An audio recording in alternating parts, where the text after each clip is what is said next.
Guys, welcome back to the channel. Apparently my channel has become more of a home repair channel than a automobile channel, but I am coming back with another home repair video because I get a lot of views on the dishwasher and the washing machine fixes, which are, they kind of fixed it, but they do a pretty good job. Today we're going to be fixing a stove that has gone bad.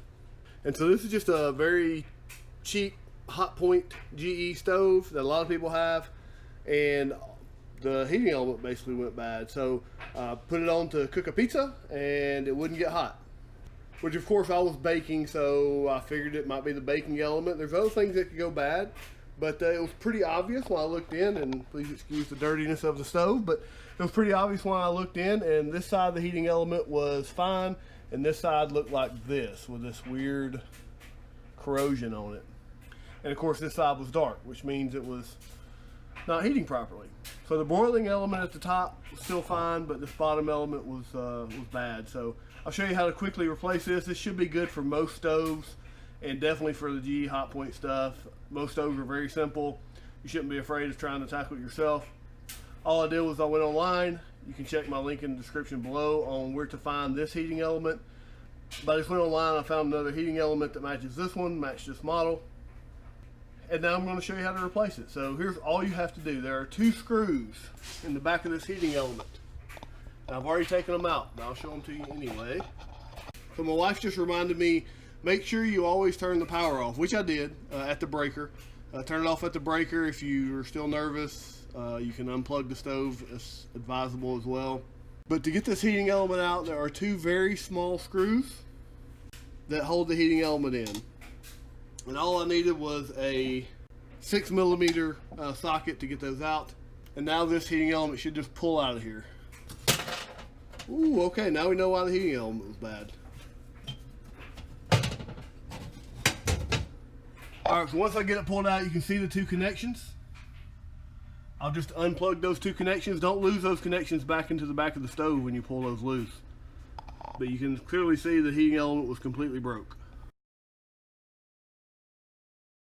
Once you get it all unplugged, pull the old heating element out, including any of the pieces. Take this time to clean out the stove if you'd like.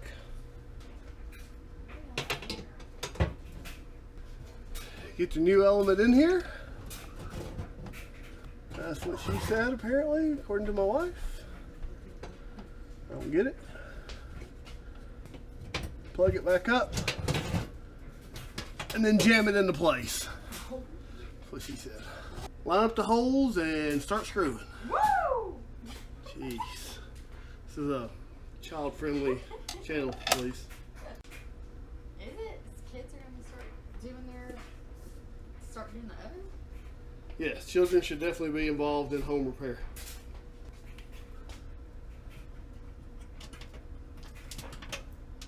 Never quit exploring.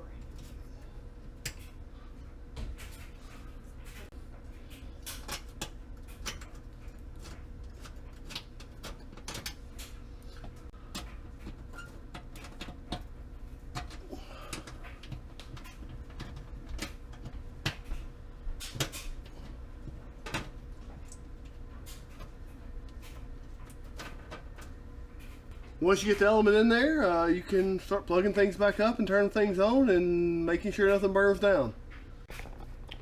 Alright, so I'm preheating the 350 to see if it gets up to temp. Just a quick check.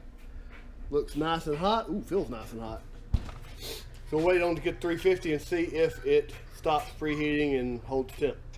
Alright guys, we are preheated to actually 355 for some reason. Nice and hot. Yeah, that's 355, I can tell. I don't know. Regardless, we're calling this one done. So guys, hopefully this helps you out if you have a similar GE Hotpoint or even really any stove. They all kind of go together the same way. Some of them may be a little fancier than others. This is a pretty cheap, common Hotpoint GE stove. So hopefully this helps someone out. Check the link below to find the heating element and check out my Amazon page. Thanks for watching this quick video, and I'll see you later.